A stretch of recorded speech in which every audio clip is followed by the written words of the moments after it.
안녕하세요. 미국 주식 성공 투자로 여행을 원 없이 다니고 싶어하는 욕망덩어리 미국 주식 인간지표입니다.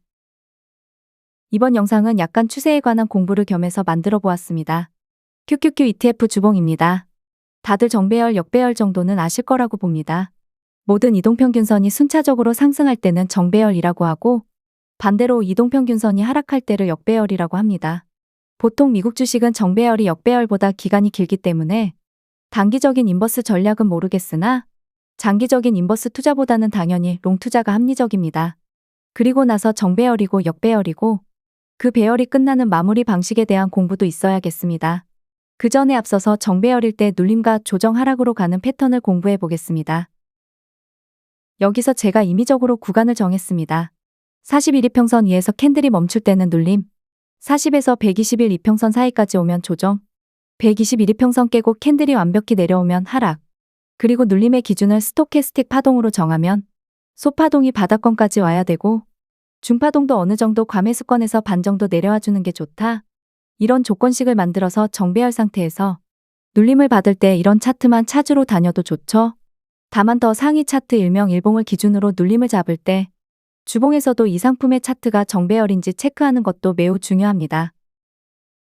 여기서 제가 처음에 이걸 배울 때 참고했던 채널의 한 전문가라는 분이 대파동 일명 장기 추세가 올라가고 있으니 걱정하지 마세요 라는 말을 엄청 하시더라고요. 근데 우리는 한 배수 상품 투자가 아닌 세 배수이기 때문에 대파동이 올라간다고 해서 무조건 안심하고 꿀잠 잘 순 없습니다.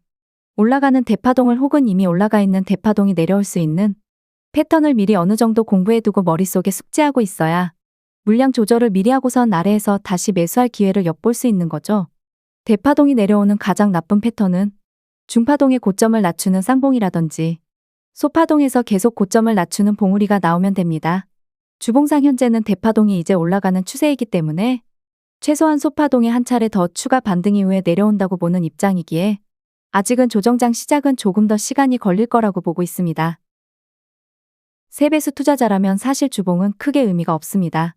제가 비트코인 선물을 할 때 일봉을 안 보는 것과 동일합니다. 장기 패턴이 하락이 나올지 상승이 나올지 사실 의미가 없어요. 세배 상품 투자를 할 때는 물론 사람마다 어떤 투자 스타일로 할지 다르겠지만 저점 대비 내가 10% 이상 혹은 20% 이상 수익만 내면 된다면 빠르게 단기 스윙으로 임하면 된다고 보기 때문에 내가 주봉을 보고 결국 올라갈 거야 하다간 수익금 다 반납하게 되니깐요. 그게 TQQQ보다는 SOXL 상품이 워낙 변동성이 심하기에 더욱 그렇고 그리고 전 최근에는 SOXL 투자는 하지 않고 있습니다. 그럼 이걸 이제 일봉으로 와서 적용해 보겠습니다. 눌림이 올 때 반등이 성공할 수도 있고 눌림이 오고 반등 실패 후 조정 그리고 또 실패하면 하락장 진입 이런 순입니다. 여기서도 공식이 있습니다. 눌림일 때는 소파동의 외바닥 힘으로도 상승이 나올 수 있지만 조정일 때는 최소한 소파동 3바닥 혹은 중파동 쌍바닥, 하락장일 때는 최소한 대파동 쌍바닥이나 중파동 3바닥입니다. 가장 좋은 건 저점을 높이는 바닥 형태라고 할 수 있겠습니다. 최근 8월 모든 분들에게 아픔을 줬던 구간, 지나고 나니 힘들었구나 였지만 이걸 미리 공부해두고 다음에도 이게 나오지 말라는 법은 없습니다. 여기서는 거의 다이렉트 순으로 눌림 조정 하락 패턴이었습니다. 다만 눌림일 때 한 차례 반등을 주고 저점 깨고 거기서도 한 차례 반등을 주고 저점 깨고 계속 이런 순으로 완전 다이렉트로 떨어지는 경우는 매우 드뭅니다. 다만 눌림일 때 너무 큰 비중을 들어갔을 경우 저점에 스탑로스 걸어서 손절을 못할 것 같다면 눌림일 때 매수 비중이 너무 크면 안 됩니다. 내가 스탑로스 걸어서 손절할 자신 있다 그러면 눌림일 때 비중이 몇 프로 들어가건 그건 본인 그릇만치 들어가면 됩니다. 만약 눌림부터 하락까지 하락폭을 계산하면 QQQ 기준으로 대략 10% 정도이기 때문에 이 정도는 그래도 견딜만은 하겠구나 라는 생각이지만 반도체 SOXX 같은 경우는 눌림의 시작점에서 하락 최저점까지 대략 19% 하락입니다. 세배수 SOXL 상품으로 따지면 마이너스 60% 가까이 내가 물리게 되는 거죠. 이걸 보니 더더욱 SOXL 투자를 할 때 비중 조절 손절이 얼마나 중요한지 보입니다.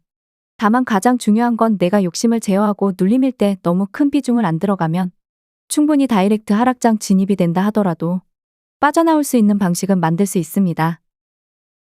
제가 한번 예시로 눌림일 때 100개, 그리고 조정일 때 200개, 마지막 하락일 때 300개를 분할 매수했다고 가정을 하면 8월달 하락장 기준 평단가는 35.25달러 정도가 됩니다.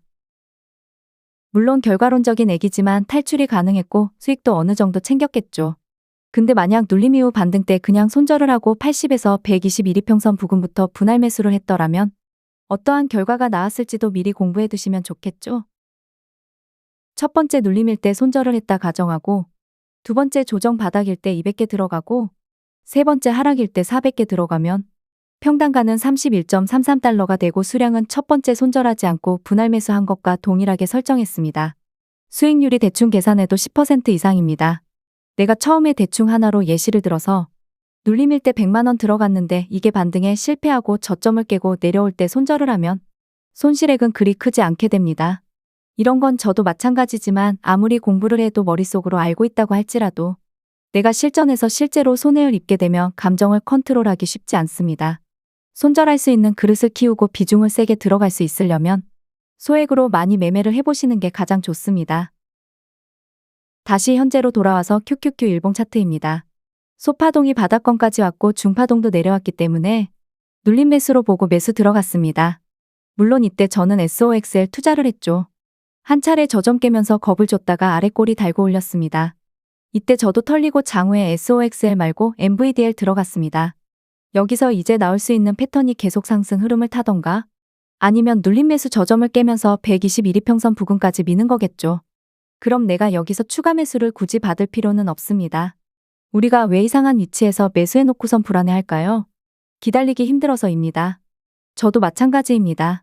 저도 눌림 조정 하락이라는 기준을 삼고 있다고 하더라도 그걸 기다리는 게 너무 지루하고 힘들기 때문에 여기서 더 위로 쏘지 않을까 하면서 에잇 이건 뇌동매매가 아니라 돌파매매다 하면서 어이없는 뇌동매매를 하기 때문입니다. 물론 돌파매매도 공부만 잘하면 좋은 매매 기법이 될 수 있습니다. SOXL 확장시간 4시간 차트입니다. 눌림이 조금 세고 왔습니다. 이럴 땐 그냥 종가 매수 걸고 잠드는 게 최고입니다. 중파동 저점을 높이는 쌍바닥으로 인해서 최종적으로 거의 38달러까지 올라왔었습니다. 근데 중파동이 고점을 낮추는 쌍봉이 보였습니다.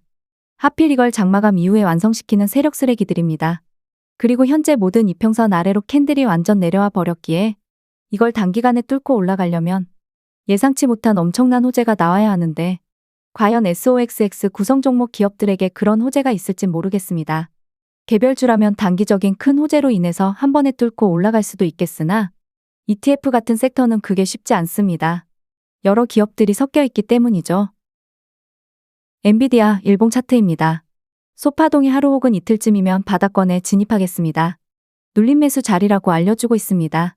그 이후에 고점을 못 뚫고 내려오면 조정장으로 가는 거고 고점을 뚫고 더 올라갈 수도 있는 거고 그것까지는 지금 알 수가 없습니다. 주식의 무조건이라는 게 어딨습니까? 현재는 테슬라가 가장 차트가 좋습니다.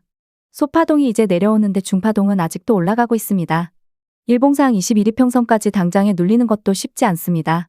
본래 정석대로라면 현재는 눌림 매수 자리보다는 보유자의 영역이지만 저는 일단 매수를 받아보고 있습니다. 다만 정석적인 눌림 매수 자리는 이평선으로 굳이 따지자면 21이평선 부근이기 때문에 조심스럽게 테슬라 기준으로 240까지도 밀릴 수 있다라는 걸 항상 염두에 두고 여기서 떡상하면 어떡하지? 라는 생각보다는 여기서 크게 떨어지면 내가 어떻게 해야 할까? 손절을 할까? 그냥 분할 매수 전략을 짤까? 이걸 가장 먼저 생각하시고 매수에 임하시는 걸 추천드립니다. 눌림 매수 자리에 들어가서 그게 성공하면 10% 수익이 날 수도 있고 혹은 20% 이상도 날 수 있죠. 하지만 무조건 수익이 난다는 보장은 없기 때문에 늘 최악부터 생각하시는 투자를 하셔야 시장에서 오래 살아남을 수 있지 않을까 생각하며 이번 영상 마무리하겠습니다. 구독과 좋아요, 알람 설정은 무료입니다.